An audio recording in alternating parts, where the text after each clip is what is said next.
अगर अंग्रेजों के भारत आने की बात करें तो उन्होंने 16वीं शताब्दी में ही भारत में दस्तक दे दी थी।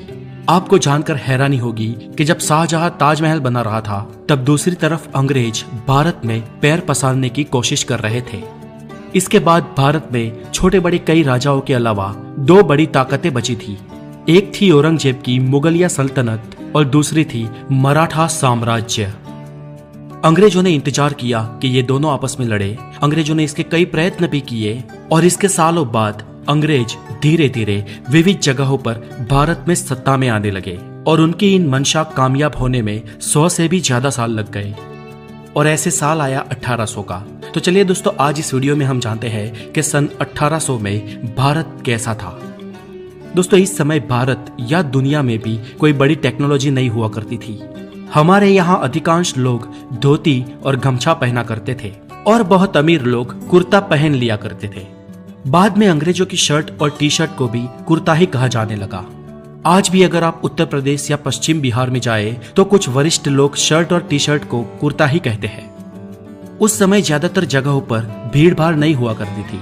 पूरे भारत में करीब 16 करोड़ ही लोग थे और यहाँ पर पूरा भारत यानी कि अखंड भारत, जो भारत पाकिस्तान, बांग्लादेश, बर्मा और अफगानिस्तान से मिलकर बना था। यानी कि आज के इन 5 देशों के विस्तार में सिर्फ 16 करोड़ लोग ही रहा करते थे। उस समय भारत में बहुत ज्यादा प्रोफेशन नहीं हुआ करते थे। अधिकांश लोग तो किसान ही हुआ करते थे जो पूरा दिन खेतीबाड़ी और पशुपालन करते थे और शाम को अपने घरों में आकर भजन कीर्तन और सत्संग किया करते थे और रात में जल्दी जल्दी सो जाते थे और सुबह फिर से जल्दी उठ जाते थे। यही भारत के ज्यादातर लोगों का नित्य क्रम हुआ करता था। तब लाइट्स नहीं थी, इसलिए शाम को भजन या ईश्वर पूजा करने में बाधा ना आए इसलिए दिए जलाए जाते थे। कुछ लोग दूसरे कामों को भी संभालते थे जैसे कि कुम्हार, धोबी, सुथार, सोनी, ये सब। लेकिन जब इनका भी दिन खत्म हो जाता था तो शाम को ये यही नित्य क्रम अपनाते थे। ये तो हुई गांव की बात और उस समय इतने गांव थे कि गांव ही भारत को रिप्रेजेंट करते थे। शहर बहुत कम हुआ करते थे और शहरों की बात करें तो ज्यादातर लोग मिलों में मजदूरी या काम किया करते थे। उस समय लोगों का काम बहुत मेहनत का काम हुआ करता था क्योंकि उस समय ना तो बिजली थी और ना ही आज की कोई आधुनिक टेक्नोलॉजी।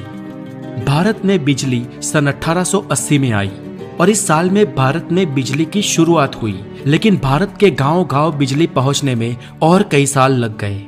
एक डेटा के अनुसार सन 1800 के आसपास एक यूरोपियन क्लर्क की सैलरी 40 पाउंड थी और वही एक आम इंडियन की तनख्वाह 40 गुना कम थी। और दोस्तों, इससे आप ये अंदाजा लगा सकते हो कि भारतीय किसानों की क्या आय रही होगी। ऊपर से किसान हर साल बाढ़, सूखे और लगान की मार झेलते थे। दोस्तों, उस समय कुछ अमीर तबक्का भी हुआ करता था, जिनमें से सब नहीं लेकिन कुछ लोग हमेशा ये फिराक में रहते थे कि कैसे करके अंग्रेजों के साथ उनकी दोस्ती हो जाए। और कुछ अमीर अपनी सूझबूझ और स्किल के माध्यम से ठीक ठाक पैसे कमा लेते थे। आज के समय में बीमारियां आम हो गई है, लेकिन उस वक्त भी कई बीमारियां मौजूद थी जब कॉलेरा और प्लेग आम थे। इन बीमारियों की कोई दवाई भी नहीं थी और इनके सामने लोग बेबस थे। अधिकतर दिक्कत प्रसव में होती थी और जानकारी के अभाव के कारण कई महिलाओं को प्रसव में ही हाथ धोना पड़ता था और इसके कारण कई सारे बच्चों की भी जिंदगी चली जाती थी। और अगर बात करें उस वक्त के कुछ चुनिंदा लोगों की जिसे खुश कह सकते हैं, तो वो बस वही लोग थे जो या तो कोई अच्छे किंगडम में रहते थे या तो अमीर थे। दबे कुचले लोग गरीबी और बदहाली के कारण ही बेबस थे। एजुकेशन की बात करें तो उस वक्त 10% से भी कम भारतीय पुरुष पढ़े लिखे थे और 1% से भी कम महिलाएं, और इनमें से ज्यादातर आंकड़ा शहरों का ही है। गांव में इससे भी बदतर हालत थे। पर हालांकि ऐसा नहीं था कि वो ना पढ़े लिखे लोग स्किल्ड नहीं थे। वो लोग स्किल्ड भी थे और अपने कई कामों में माहिर भी थे, लेकिन कम पढ़े लिखे होने के कारण लगान जैसी चीजों में डील नहीं कर सकते थे। भारत के लोग उस वक्त पैसों से चीजें खरीदने और बेचने के बजाय एक्सचेंज व्यवहार में मानते थे। जैसे एक मटके के बदले 5 किलो चावल या 10 किलो आटे के बदले 5 किलो दाल। ज्यादातर गांव में ऐसे ही व्यवहार होता था।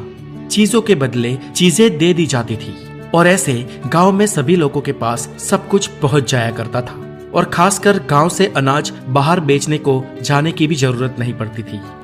तो दोस्तों 18वीं शताब्दी का भारत कुछ ऐसा था। उस समय कुछ चीजें बहुत ही अच्छी थी तो कुछ बहुत ही खराब। और ऐसा लगभग हर समय में होता है। हर समय कुछ पॉजिटिव और कुछ नेगेटिव्स एक साथ ही पाए जाते हैं। तो आपको कैसा लगा ये भारत, और अगर आप उस वक्त की किसी चीज के बारे में जानते हैं तो हमें कमेंट में जरूर लिखें।